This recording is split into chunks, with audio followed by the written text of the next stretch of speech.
You've probably heard a lot of people recently screaming and yelling about fake news. Charges fly from all points on the political spectrum. This story is mistaken. It's fake news. That statement is incorrect. It's fake news. But to my mind, these arguments miss the point.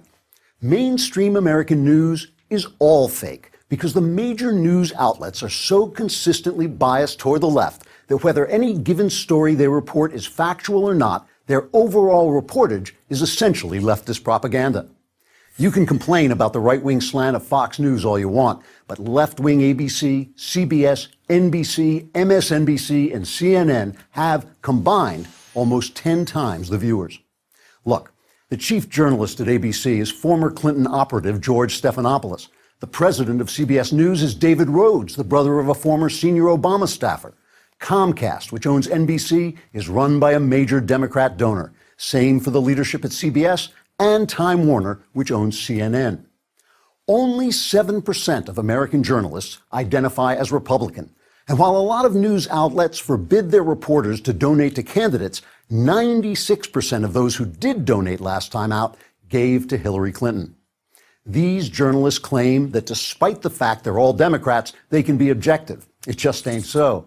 Psychologists have shown that when people associate almost exclusively with those who agree with them, they suffer from groupthink and confirmation bias and lose their ability to see events clearly. Now, it's not that these journalists are liars, exactly. It's that their bias skews their reporting in very specific ways. Let me give you Andrew Klavan's 3 rules of mainstream media journalism.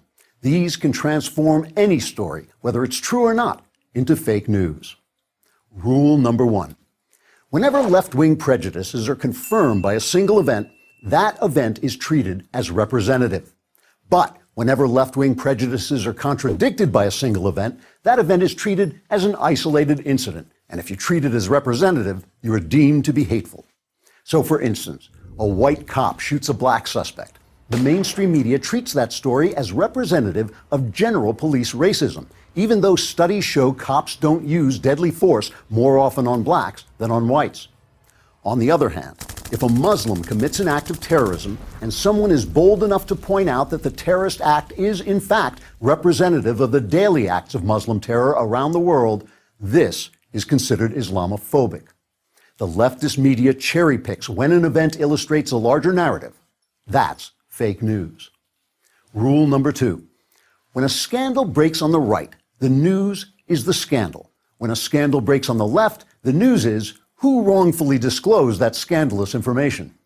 Thus, when the media wanted to raise suspicions that Donald Trump was somehow in league with the Russians, they freely quoted illegally leaked information from intelligence sources. But when Congressman Devin Nunes announced he had information that the Obama administration might have misused intelligence against Donald Trump's transition team, the story became, how did Nunes get that information? And did he do it legally? The scandal meter is heavily weighted to fall to the right.